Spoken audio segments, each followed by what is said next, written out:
In this video, I'm going to react to the SEAL Team rescue of Jessica Buchanan.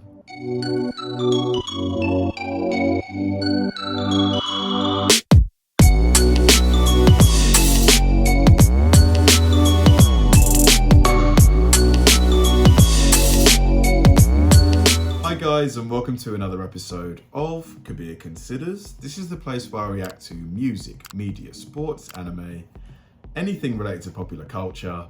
I'll watch it with an open mind and give you my 100% honest reaction to it. And if you could please hit that like button early, I'd really appreciate it. Now this should be genuinely fascinating. Just from the title, I can imagine that it's the Navy SEALs rescuing Jessica. But, you know, there's probably so much more to the story. You know, these types of things are never easy. I imagine they had to go into, you know, an unfriendly environment, to say the least. Who knows where Jessica was being held. Yeah, it must have been really difficult for everybody involved. Yeah, let's get straight to it. So let's go. There's going to be me reacting to the SEAL Team rescue of Jessica Buchanan. Let's do it. We begin with the rescue of Jessica Buchanan. It is the story of a secret mission by SEAL Team 6 that few people had heard about until we first reported the story last year. SEAL Team 6, I think they're like an elite special forces group in the US military, I think. I need to do a video about them. On a January night in 2012, members of SEAL Team 6 jumped from a plane into the skies of Somalia. Wow. Jessica Buchanan was being held hostage, and the SEALs were descending just in time. Buchanan was a humanitarian aid worker who had come to help children in one of the most dangerous places on earth. Wow. Hers was an ordeal that ended in a flash of violence, but had begun 93 days earlier when her car was stopped by bandits in a place she calls hell.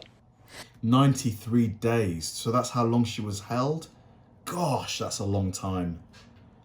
Man. We stopped very abruptly, like so abruptly that I felt like everybody just fall forward. And then I start hearing all of this pounding on the windows and the windshield and all this shouting in Somali. And there's a man standing there screaming, and he has an AK-47 and he's shouting and he's pointing it at us. And then he climbs into the car next to me and he points an AK in my face. And they're hyped up like they're on speed. And all of a sudden we just take off. The driver just takes off and we just start slamming all over the place down these camel tracks. What did you think they were going to do? I figured they were going to rape me and then kill me. Man, the level of fear that anyone would be feeling in her position would be huge, enormous. You'd be thinking, this is it for me. Oh my God. Jessica Buchanan was facing the end at the end of the earth. Somalia, on the farthest tip of Africa, is war-torn and lawless. Militias battle over an unforgiving land, as we saw while covering a famine there in 2011. It was the same year that Buchanan was with a Danish charity teaching children how to avoid landmines. On October 25th, her car was hijacked. Okay, this is it. Like, I'm bracing myself to be shot in the back of the head. And I think that there's mercy in the fact that maybe they're not going to rape me first, but that it's just going to be quick. Oh my God. And I'm waiting, and I'm waiting. And then all of a sudden somebody shouts from behind us, "Sleep." And I'm thinking, oh my God, I didn't hear that correctly, did I? He just said sleep. She collapsed, slept through the night, and the next morning was met by the man who led the bandits. And we asked him, "Are you going to kill us?" She collapsed, slept through the night, and the next morning was met by the man who led the bandits. And we asked him, "Are you going to kill us? Is that why we're here?" Man. He says, no. Money. We just want money. How much were they asking for? They started out at $45 million. They thought you were pretty valuable. I guess so. The bandits used her cell phone to call her husband, Eric Landemam. The two had married on an African beach 2 years before. But his number and the numbers of Buchanan's family had all been disconnected. It was part of the charity's emergency plan. The one number that worked was her Nairobi office with a hostage negotiator standing by. And so began months of talks. Where did they keep you? Day in, day out? Under trees. And outside.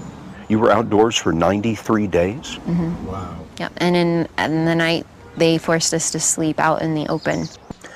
You and Paul came up with nicknames for a lot of the people who were keeping you. That's one of the ways you kept yourself occupied. We did. The 10-year-old boy? Crack baby. Because he was cracked out all the time. He was chewing cot and he had 2 black holes for eyes. There was nothing inside. This is one of the camps where she was held. The bandits hit her, pointed their guns at her, and put a knife to her throat. Jeez. But it was exposure that took a toll. She lost 25 pounds. After 3 weeks, the bandits made a video to prove that she was alive. Have you seen the video? I have. Paul and myself, Jessica, we are safe and we are alive. I can tell I'm starting to lose hope at that point. But hope would have to last for 2 more months. Man, she just doesn't look well here. Man. Ugh. Imagine her husband and family seeing this video. Obviously, there's the relief that she's alive, but there's the just sadness and anger at the situation. As the many weeks went by, did you think the American government's watching me, they know where I am, and somebody's going to get me out of here? No. Why? Because I'm just an aid worker. You didn't imagine that the President of the United States knew your name? Never. Never in a million years. After 3 months in the desert, Buchanan had a serious urinary tract infection. And in a final call to the hostage negotiator, she said this. I'd become so ill that I couldn't stand up. I couldn't walk. So I was in so much pain.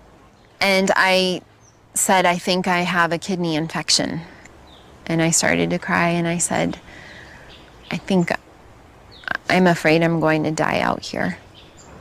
When that call was received here in Nairobi, it set off a chain of events that led all the way to the Oval Office. The FBI and the military consulted doctors who said that if Jessica had a kidney infection, she might have just 2 weeks to live. That was transmitted to the president, who was also informed that in just a few days, there would be a new moon. Perfect darkness for a SEAL team rescue.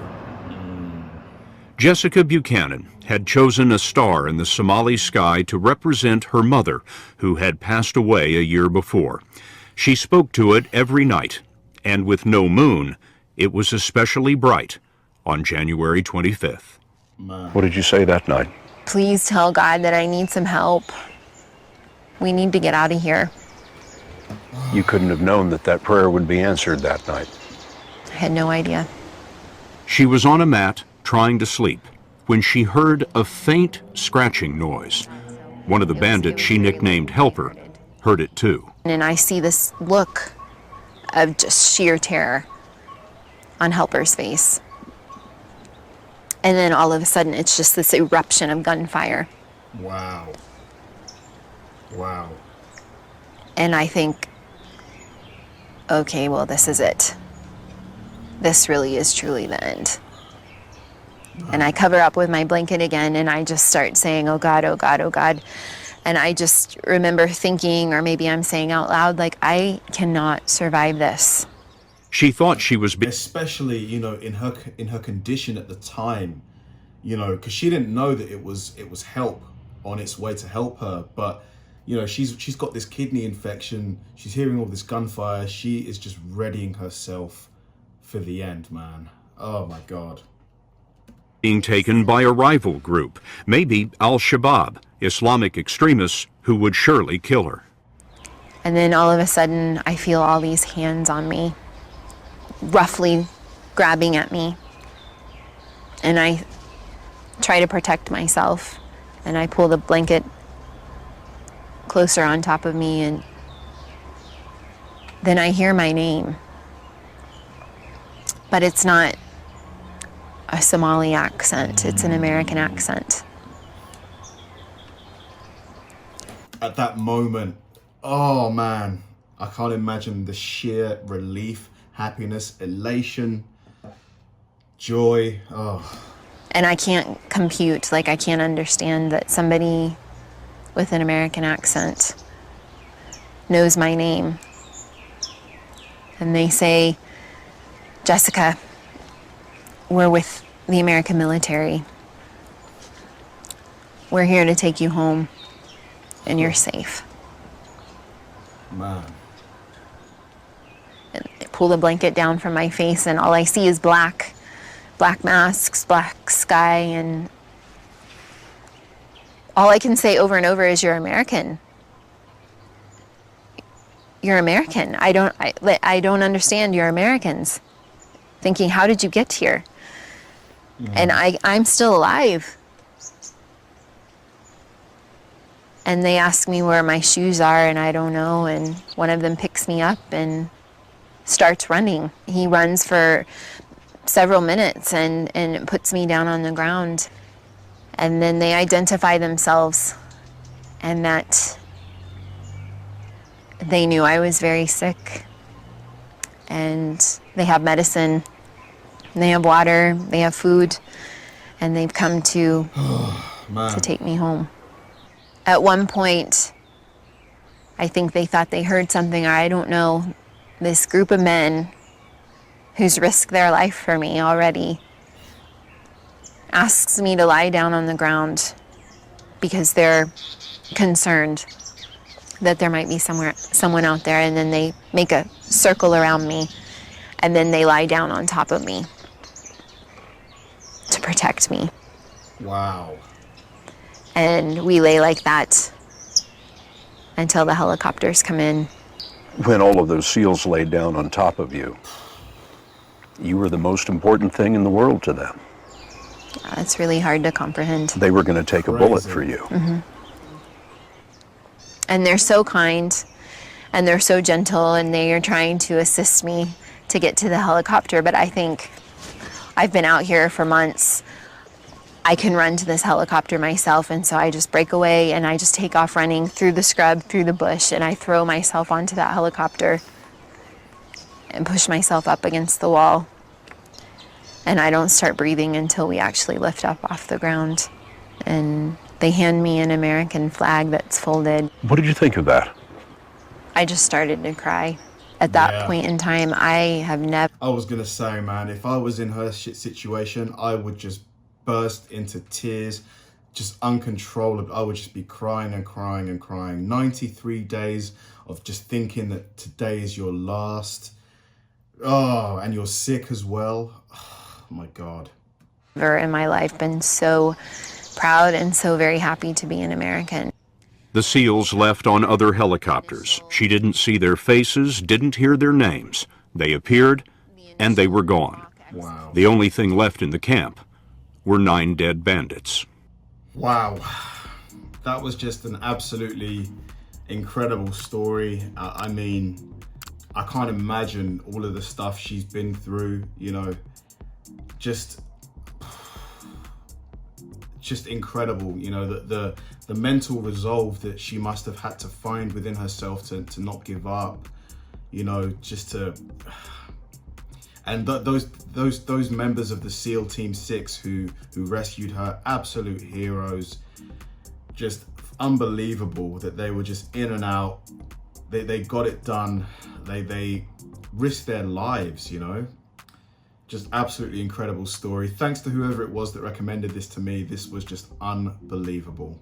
Thanks for watching, guys. If you enjoyed this video, please like, subscribe, turn on bell notifications, and keep throwing the recommendations my way. I know I say it all the time, but they genuinely help me out, because if I know you enjoyed watching something, I'll definitely enjoy reacting to it. So like, subscribe, turn on bell notifications, keep throwing the recommendations, and I'll catch you in the next one.